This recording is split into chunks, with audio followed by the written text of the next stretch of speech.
ഇളയച്ചനറിയാലോ, കുട്ടികളുടെ കല്യാണത്തിന് മുമ്പുള്ള ചടങ്ങുകളാ ഇവിടെ. മൈലാഞ്ചി കല്യാണം കഴിഞ്ഞു, അതിനുശേഷം ഐശ്വര്യപൂജയും നടത്തി.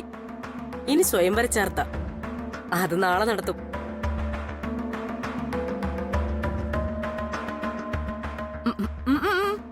ഇല്ല, തൃച്ചംബരത്തുള്ളവർ മാത്രം മതിയെന്നാ തീരുമാനം.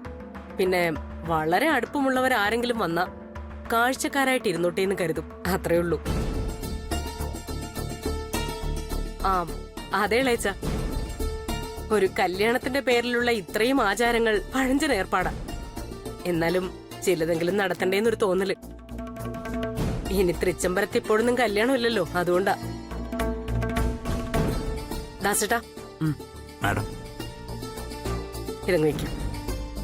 ആ ശരി ഇളയച്ച. ആ ചടങ്ങ് കഴിയുമ്പോ ഞാൻ വിളിച്ചറിയിക്കാം. ഞാനിപ്പോ ഫോൺ വെക്കാം. ശരി ദാസേട്ടാ. ദാസേട്ടൻ എന്തോ പറയാൻ വന്നതുപോലുണ്ടല്ലോ. പിന്നെ എന്താ ഒന്നും മിണ്ടാതെ തിരിഞ്ഞു പോയത്? അത് മാഡം, എന്തു പറ്റി? എന്തായാലും ദാസേട്ടന് മടിക്കാതെ പറയാം. പറഞ്ഞോളൂ. അത് മാഡത്തിനോട് അങ്ങനെ ചോദിക്കുന്നു വിചാരിച്ചിട്ടാ. എന്നാ ചോദിക്കാതിരിക്കാനും പറ്റുന്നില്ല. വല്ലാത്തൊരു കൺഫ്യൂഷൻ. ദാസേട്ടൻ എന്തിനാ കൺഫ്യൂഷൻ? മടിക്കാതെ കാര്യം പറയേ. കല്യാണിയോട് മാഡം ഇനി കല്യാണം വരെ ഈ വീട്ടിലേക്ക് വരണ്ട, ഔട്ട് ഹൗസ് തന്നെ ഇരുന്നാ മതി എന്ന് പറഞ്ഞു എന്നറിഞ്ഞു. മാഡം അങ്ങനെ പറയണമെങ്കിൽ ഉറപ്പായിട്ട് അതിനെന്തെങ്കിലും കാരണം ഉണ്ടാവുമെന്ന് എനിക്കറിയാം. കല്യാണം എന്തെങ്കിലും തെറ്റ് ചെയ്തു മാഡം? അതറിയാനാ ഞാൻ വന്നത്.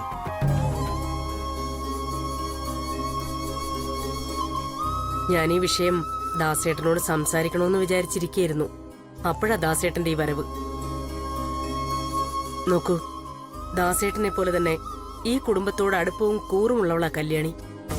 ആ കാര്യത്തിലൊന്നും എനിക്കൊരു തർക്കവുമില്ല. പക്ഷേ ഈയിടെയായിട്ട് അറിഞ്ഞോ അറിയാതെയോ അവള് കാരണം ഇവിടെ ഒരുപാട് പ്രശ്നങ്ങൾ ഉണ്ടായിക്കൊണ്ടിരിക്കുക. ഏറ്റവും അവസാനത്തെ ഉദാഹരണം ഞാൻ പറയാം.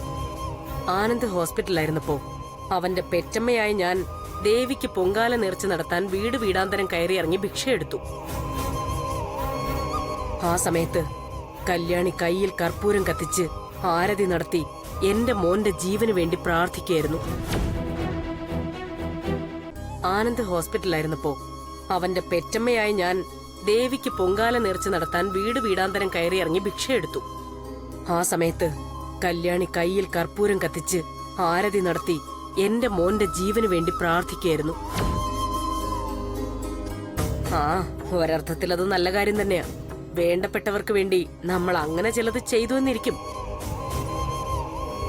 പക്ഷേ അവളത് ഞാൻ അറിയാതെ ഒളിപ്പിച്ചു വെച്ചു.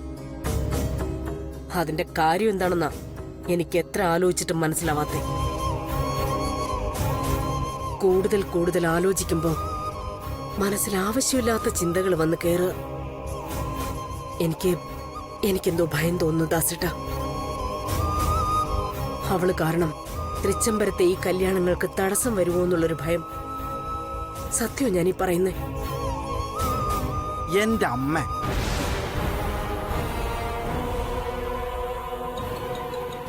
അമ്മ എന്തിനാ ആവശ്യമില്ലാതെ കല്യാണന്റെ കാര്യത്തിൽ ഇങ്ങനെ കൺഫ്യൂസ് ആവുന്നേ?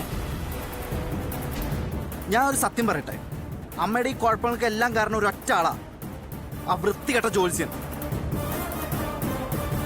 അയാൾ എന്തെങ്കിലും പ്രാന്ത് വിളിച്ച് പറഞ്ഞു എന്ന് വെച്ച് അമ്മ ഇങ്ങനെ ബോധമില്ലാതെ സംസാരിക്കരുത്.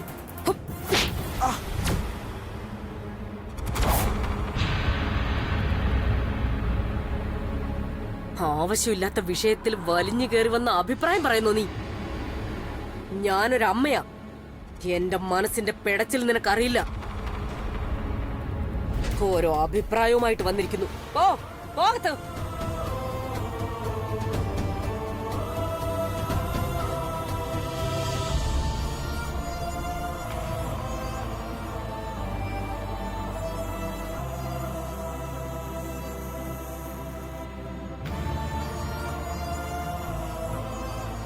ദാസേട്ടാ, ഞാൻ പറഞ്ഞു വരുന്നത്, മാഡം, ആ മനസ്സിൽ എന്താണെന്ന് എനിക്ക് നന്നായി ബോധ്യായി.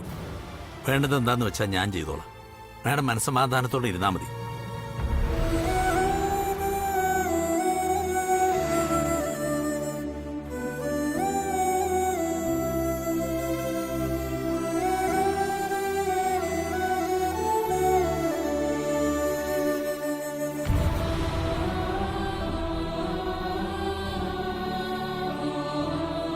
രക്ഷകർത്താക്കളുടെ ആഗ്രഹപ്രകാരമുള്ള ഒരു കല്യാണം ഈ ജാതകന് നടക്കില്ല.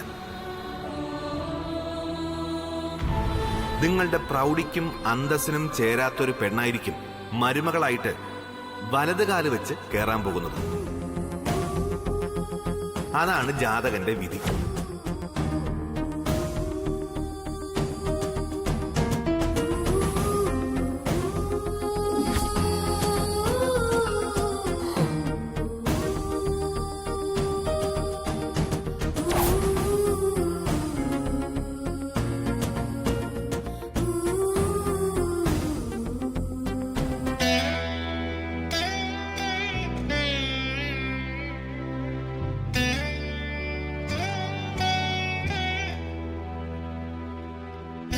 ആനന്ദ് ഹോസ്പിറ്റലിലായിരുന്നപ്പോ അവന്റെ പെറ്റമ്മയായി ഞാൻ ദേവിക്ക് പൊങ്കാല നേർച്ച നടത്താൻ വീട് വീടാന്തരം കയറിയിറങ്ങി ഭിക്ഷയെടുത്തു. ആ സമയത്ത് കല്യാണി കയ്യിൽ കർപ്പൂരം കത്തിച്ച് ആരതി നടത്തി എന്റെ മോന്റെ ജീവന് വേണ്ടി പ്രാർത്ഥിക്കുകയായിരുന്നു.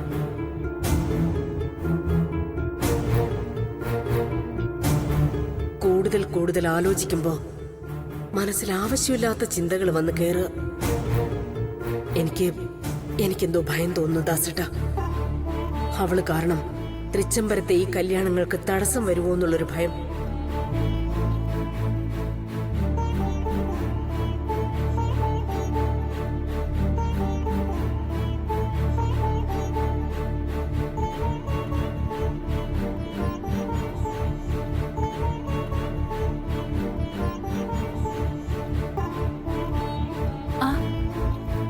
അച്ഛനെപ്പോ വന്നു? എന്താച്ചാ മുഖമൊക്കെ കടുത്തിരിക്കുന്നല്ലോ.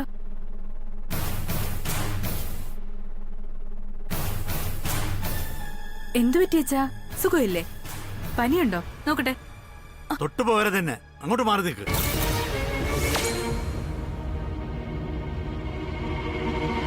കഴിഞ്ഞ 25 വർഷമായി ഞാൻ അഖില മേഡത്തിനെ കാണുന്നത്.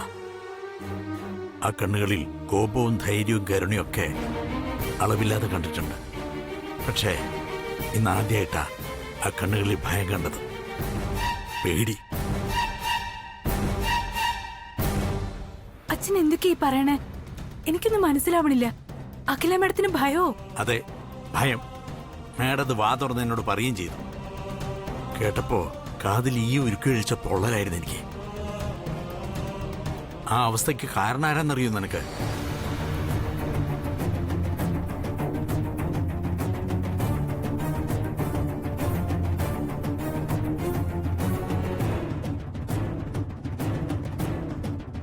ഇല്ലച്ചാ, മാഡത്തിനെ ഭയപ്പെടുത്താൻ ആർക്കാ ധൈര്യം? ധൈര്യമല്ല, ഗുരുത്തക്കേട്. അതിന് കാരണക്കാരി നീയും. ഞാനോ? എന്തൊക്കെയാ അച്ഛനീ പറയണേ? അഖില മേഡത്തിന്റെ ഭയത്തിന് കാരണം ഞാനാണെന്നോ? അതെ, നിന്നെപ്പറ്റി കുറച്ചു നാളായിട്ട് എന്റെ ഉള്ളിൽ തോന്നി തുടങ്ങിയിരുന്ന ഭയം ഇപ്പൊ അഖില മേഡത്തിന്റെ മനസ്സിലും തോന്നി തുടങ്ങിയിട്ടുണ്ട്. നീ കാരണം വലിയ കുഞ്ഞിന്റെ കല്യാണത്തിന് വല്ല തടസ്സവും വരുമെന്നുള്ളതാ ആ പേടി. എന്തു മഹാബാബ അച്ഛനീ പറയണേ? വല്യുഞ്ഞിന്റെ കല്യാണം നല്ലതുപോലെ നടക്കണമെന്ന് മാത്രമല്ലേ ഞാൻ ദൈവത്തോട് പ്രാർത്ഥിക്കണേ? അങ്ങനെയുള്ള എന്നെ കൊണ്ട് എന്ത് കുഴപ്പം വരാനാ? എന്ത് ഭയം ഉണ്ടാവാനാ? എനിക്കൊന്നും മനസ്സിലാവുന്നില്ലല്ലോ ഭഗവാനെ.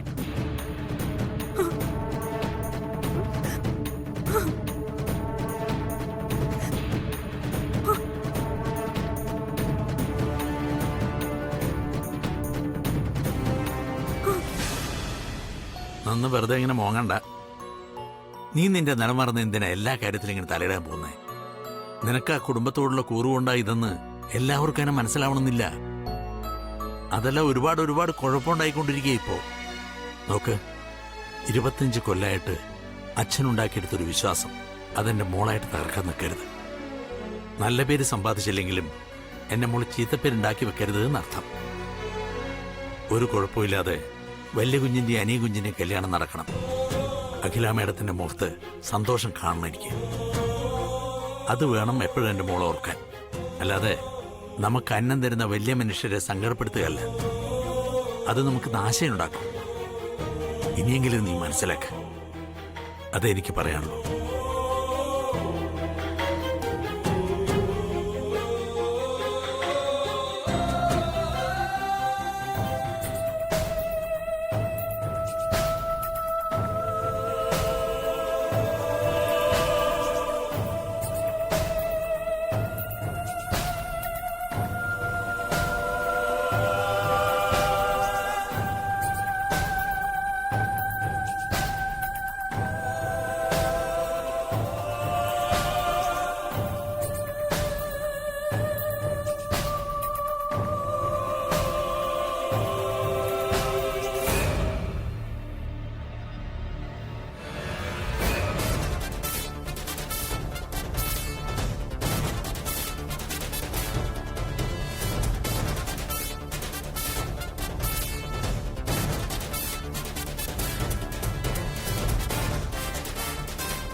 വിവാഹം കഴിയുന്നതുവരെ ഇവിടേക്ക് വന്നേക്കരുത്, ഔട്ട് ഹൗസിൽ തന്നെ ഇരിക്കണമെന്ന് നിന്നോട് ഞാൻ പറഞ്ഞിട്ടുള്ളതല്ലേ? എന്നിട്ടും എന്താ എന്റെ വാക്കുകൾ ധിക്കരിച്ച് കയറി വരുന്നത്? ക്ഷമിക്കണം മാഡം. മാഡത്തിന്റെ വാക്ക് ധിക്കരിക്കാൻ ഇപ്പോഴെന്നല്ല, ഈ ജന്മത്തിൽ കല്യാണിക്ക് കഴിയില്ല. എന്നിട്ടും ഇപ്പോഴിങ്ങനെ വരേണ്ടി വന്നതിന് മാഡം എന്നോട് ക്ഷമിക്കണം. ഇത്രയും നാളും മാഡത്തിന്റെ മുഖത്ത് സന്തോഷവും ധൈര്യവും മാത്രം കണ്ടിട്ടുള്ള എന്റെ അച്ഛൻ ആദ്യമായിട്ടും ഭയം കണ്ടു എന്ന് എന്നോട് പറഞ്ഞു. അതിന് കാരണം ഈ കല്യാണിയാണെന്ന് ശകാരിച്ചു. അത് കേട്ടപ്പോ പ്രാണം പോണ പോലെ തോന്നി. ഭൂമി പിളർന്ന് താഴ്ന്നു പോകുന്നത് പോലെ. ഞാൻ തൊഴുന്ന ദൈവങ്ങളുടെ കൂട്ടത്തിലാ മാഡം. എനിക്ക് അങ്ങനെയുള്ള മാഡത്തിനോട് എന്ത് ദ്രോഹം ചെയ്യാൻ പറ്റണേ? ഒന്നു മാത്രം ഈ കാലത്തൊട്ട് ഞാൻ പറയാം. എനിക്ക് ജീവനുള്ള കാലത്തോളം മാഡത്തോടും കുടുംബത്തോടും ഒരു നന്ദികേട് ഞാൻ കാണിക്കില്ല. അങ്ങനെ സംഭവിച്ചാ പിന്നെ ഈ കല്യാണം ഇല്ല മാഡം. എന്നെ വിശ്വസിക്കണം. കാരണം അമ്മയില്ലാതെ വളർന്ന എനിക്ക് അമ്മയുടെ വാത്സല്യവും കരുതലും ഒക്കെ കിട്ടിയത് മാഡത്തിന്റെ കയ്യിൽ നിന്നാ. ഒരിക്കലും അമ്മയെ ദ്രോഹിക്കുന്ന മകളല്ല കല്യാണി. ഒരമ്മയ്ക്ക് പൂർണ്ണമായിട്ടും മകളെ മനസ്സിലാവും മാഡം. അതുപോലെ മകൾക്ക് തിരിച്ചു. മാഡം ഒരു മകളെ പ്രസവിക്കാത്തതുകൊണ്ടാ അത് മനസ്സിലാവാത്തത്.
ഒരമ്മയ്ക്ക് ഇതെല്ലാം ക്ഷമിക്കാൻ പറ്റൂ, പ്രത്യേകിച്ചും പെൺകുട്ടിയെ പ്രസവിച്ച അമ്മയ്ക്ക്.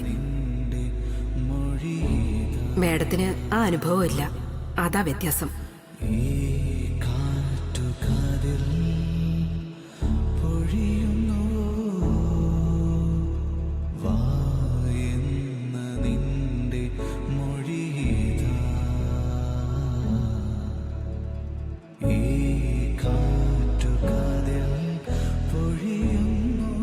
എന്താ അഖിലേ ഇവിടെ വന്നിരിക്കുന്നത്? ഇന്ന് ഈ വീട്ടിൽ ചില സെലിബ്രേഷൻസ് ഒക്കെ നടക്കുന്നുണ്ട്, മറന്നുപോയോ നീ? തൃച്ചംബരത്തെ മഹാലക്ഷ്മി വേണം മുന്നിൽ നിന്ന് അതൊക്കെ നടത്താൻ. അതെന്താ കൃഷ്ണേട്ടൻ മുന്നിൽ നിന്ന് നടത്തിയാ നടക്കില്ലേ? തീർച്ചയായിട്ടും നടക്കും. പക്ഷേ കുടുംബത്തിൽ ഒരു സ്ത്രീ പ്രജയുണ്ടെങ്കിൽ എല്ലാത്തിനും അവൾ കൊടുക്കുന്ന ഒരു പൂർണ്ണത പുരുഷന് കൊടുക്കാൻ പറ്റില്ല. അതുകൊണ്ടാ നിങ്ങളെയൊക്കെ കുടുംബത്തിന്റെ വിളക്കെന്നും പ്രകാശം പരത്തുന്ന പെൺകുട്ടി എന്നൊക്കെ വിളിക്കുന്നത്. പുരുഷന്മാർക്ക് ആ പദവി കിട്ടാറില്ല. സത്യം, കുടുംബത്തിലെ ഒരു പെൺകുട്ടി വിളക്ക് തന്നെയാ. നമുക്ക് മിസ്സാകുന്നതും ആ വെളിച്ചം. ഇപ്പോ സത്യം പറയാൻ കൃഷ്ണേട്ടൻ ആഗ്രഹിച്ചിട്ടില്ലേ നമുക്കൊരു മോളുണ്ടായിരുന്നെങ്കിലെന്ന്? കൊള്ളാം, എന്ത് ചോദ്യം അഖിലേ ഇത്. ഈ ഭൂമിയിലെ എല്ലാ അച്ഛനമ്മമാരും ആഗ്രഹിക്കും ഒരു പെൺകുഞ്ഞിനെ. അവളെ താലോലിക്കാനും കൺമഷിയും പൊട്ടും വളകളും കമ്മലും ഒക്കെ അണിയിക്കാൻ ആരാ കൊതിച്ചു പോകാത്തത്? അതെ കൃഷ്ണേട്ട, ഞാൻ ഇപ്പോഴത് തിരിച്ചറിയുന്നത്. ഒരു പെൺകുട്ടിയെ പ്രസവിക്കാൻ കഴിയാത്ത അമ്മ ഒരർത്ഥത്തിൽ നിർഭാഗ്യവതിയാ. ഞാനും ആ കൂട്ടത്തിൽ പെട്ടുപോയി. സത്യം പറ, ഇതിന്റെ പേരിൽ കൃഷ്ണേട്ടന് എന്നോട് വെറുപ്പ് തോന്നിയിട്ടില്ലേ എപ്പോഴെങ്കിലും? നിന്നെ വെറുക്കാനോ? എന്താകില്ലേ ഇത്? നീ എന്തൊക്കെയായി പറയുന്നു? നിനക്കെന്തോ പറ്റിയല്ലോ, പറയൂ, എന്താ കാര്യം?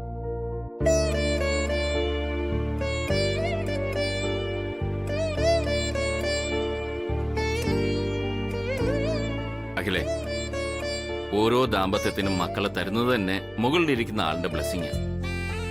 ആ അനുഗ്രഹം കിട്ടാതെ എത്രയോ പേർ മക്കളില്ലാതെ സങ്കടപ്പെട്ട് കഴിയുന്നു. പക്ഷേ ദൈവം നമുക്ക് നല്ല 2 മക്കൾ ഓൾറെഡി തന്നു കഴിഞ്ഞു. ഇന്നത്തെ ഭാഷയിൽ പറഞ്ഞാൽ മൂത്തവൻ പുലിയ, ഇളയവൻ പുപ്പുലി. 2 പുലിക്കുട്ടികളെ പ്രസവിച്ച നീയാണോ ഇപ്പൊ ഇങ്ങനെ സംസാരിക്കുന്നത്? അതല്ല കൃഷ്ണേട്ടാ, ഒരു പെണ്ണിനെ പെറ്റ വയറിനെ ഒരു പെൺകുട്ടിയുടെ സങ്കടം മനസ്സിലാക്കാൻ പറ്റുന്ന കല്യാണി പറഞ്ഞത്. മുമ്പ് ഇവിടെ ജോലി ചെയ്തിരുന്ന സരോജവും അത് തന്നെയാ പറഞ്ഞത്. എല്ലാം കൂടെ ഓർത്തപ്പോ ഉം. ഓ, അപ്പൊ അതാണ് കാര്യം. കല്യാണി വെറും ഒരു വില്ലേജ് കേളാ. അവള് സങ്കടം കൊണ്ട് വല്ലതും പറഞ്ഞു നിന്നിരിക്കും. നീ അതിന് വെള്ളം തൊടാതെ വിഴുങ്ങി തൊണ്ടയെ കുരുങ്ങി ഇങ്ങനെ വീർപ്പ് കൂട്ടിയിരിക്കണ്ട. അതിന് അത്രയ്ക്ക് വില കൊടുത്താൽ മതി. മനസ്സിലായോ? അങ്ങനല്ല കൃഷ്ണേട്ടാ, അവൾ പറഞ്ഞത് വലിയൊരു നേര. പലപ്പോഴും അവളെ പോലൊരു പെൺകുട്ടിയുടെ മനസ്സ് മനസ്സിലാക്കാൻ എനിക്ക് കഴിഞ്ഞിട്ടില്ല.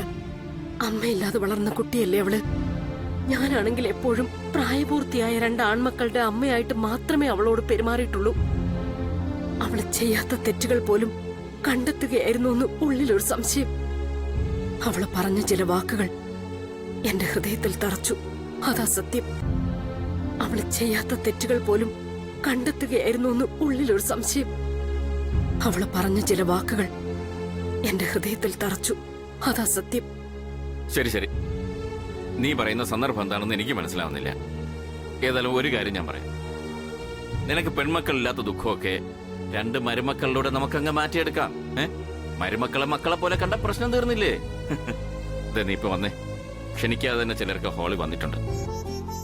അറിയാലോ, ഇന്നീ തറവാട്ടിലെ പ്രധാനപ്പെട്ട ഒരു ചടങ്ങാണ് നടക്കാൻ പോകുന്നത്. നീ വേണം മുന്നിട്ടത് നടത്താൻ.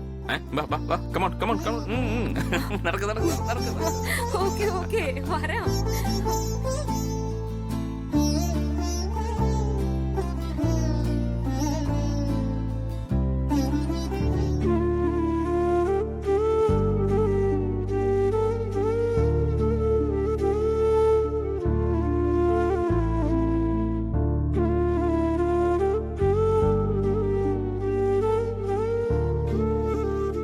ദൈവമേ, എന്നും കല്യാണിക്ക് നിന്നോട് പറയാൻ വിഷമങ്ങളേ ഉള്ളൂ. അറിയാലോ, അലറി മറിയുന്ന സങ്കടക്കടല എന്റെ ഉള്ളില്. ഇന്ന് തൃച്ചംബരത്ത് കല്യാണത്തിന് മുമ്പുള്ള ഓരോരോ ചടങ്ങുകൾ നടക്കുക. പക്ഷെ കല്യാണിക്ക് മാത്രം അതിൽ പങ്കെടുക്കാൻ വിലക്ക. എന്തിനാ ദൈവമേ എന്നെ മാത്രം ഇങ്ങനെ പരീക്ഷിക്കണേ? നീ കൂടെയുണ്ടെന്ന് കരുതിയിട്ടല്ലേ ഞാൻ ഇത്രയും നാള് പതറാതിരുന്നത്. പക്ഷെ ഇപ്പോ ദൈവങ്ങളും എന്നെ കൈവിട്ട അവസ്ഥയായില്ലേ? പെറ്റമ്മ പോലും നേരത്തെ അങ്ങ് പോയി. പിന്നെ നീ മാത്രം എന്തിനാ എനിക്ക് വേണ്ടി തുണയാവണമെന്ന് വിചാരിച്ചിട്ടുണ്ടാവും അല്ലേ? സാരമില്ല, ഈ ജന്മം ഇങ്ങനെയാണെന്ന് എനിക്ക് മനസ്സിലായി. കരഞ്ഞ് കരഞ്ഞ് കഥയില്ലാതെ തീരാൻ മാത്രമുള്ള ഒരു പാഴ് ജന്മം.